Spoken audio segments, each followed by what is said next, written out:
Hello everyone, আসসালামু আলাইকুম।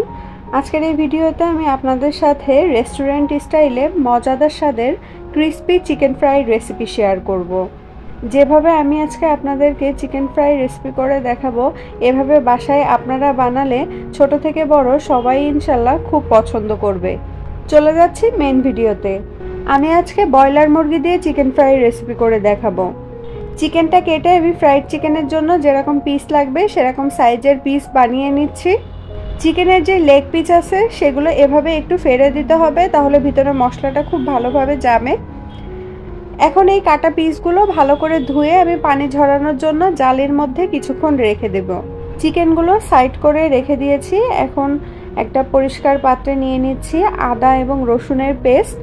এরপরে নিয়ে নিচ্ছি শুকনা মরিচের গুঁড়া, হলুদ গুঁড়া, ধনিয়া গুঁড়া, গোলমরিচের গুঁড়া এবং গরম মশলা গুঁড়া।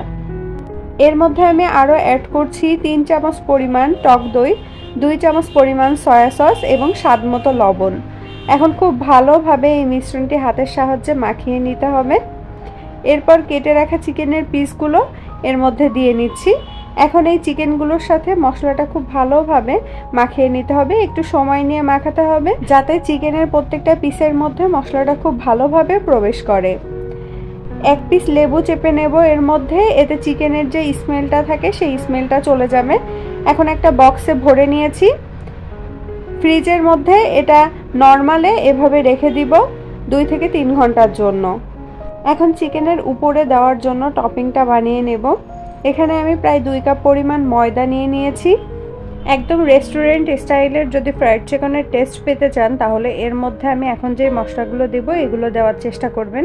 যেমন প্রথমেই দিয়ে নিচ্ছি অরিগানো, এরপরে দিব চিলি এবং গার্লিক সিজনিং। এখানে আমি আরও অ্যাড করছি পটাটো স্পাইস মশলা, এটা দিলে টেস্টটা বেশ ভালো আসে। আর দিয়ে নিচ্ছি শুকনা মরিচের গুঁড়া, গোলমরিচের গুঁড়া।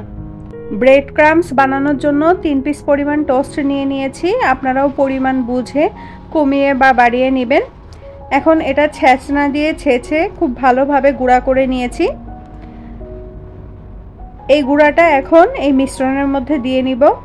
চামচের সাহায্যে একটু সময় নিয়ে খুব ভালোভাবে মিশ্রণটি মিক্সড করে নিতে হবে। প্রায় 2 আওয়ার্স অপেক্ষা করে নিয়েছি। এরপরে একটা পাতিলে প্রয়োজন মতো তেল নিয়ে নিয়েছি। চিকেন ফ্রাই করতে তেলটা একটু বেশিই লাগবে। ফ্রিজ থেকে চিকেনটা বের করে নিয়েছি। ডুবো তেলে চিকেন ফ্রাই করলে চিকেনের ভিতরের সব কিছু খুব ভালোভাবে সিদ্ধ হয় এবং খেতেও বেশ ক্রিস্পি হয়। তো যেই টপিংটা বানিয়ে রেখেছিলাম চিকেনগুলো সেই টপিংয়ে ভালোভাবে মাখিয়ে নিচ্ছি। তেলটা 1/3 গরম হতেই চিকেনগুলো দিয়ে দিব, কারণ তেল খুব গরম হয়ে গেলে চিকেনের ভিতরটা ভালোভাবে সিদ্ধ হবে না। তাই হালকা গরম থাকতেই চিকেনগুলো এর মধ্যে দিয়ে নিচ্ছি। এক পাশ হয়ে গেলে আর এক পাশ উল্টে নিচ্ছি। আমি কিন্তু খুব হাই হিটে এটা ফ্রাই করছি না, মিডিয়াম হিটে দিয়ে রেখেছি, কারণ হাই হিটে দিলে চিকেনের ভিতর কিন্তু সিদ্ধ হবে না, উল্টো বাইরের দিকটা পুড়ে যাবে।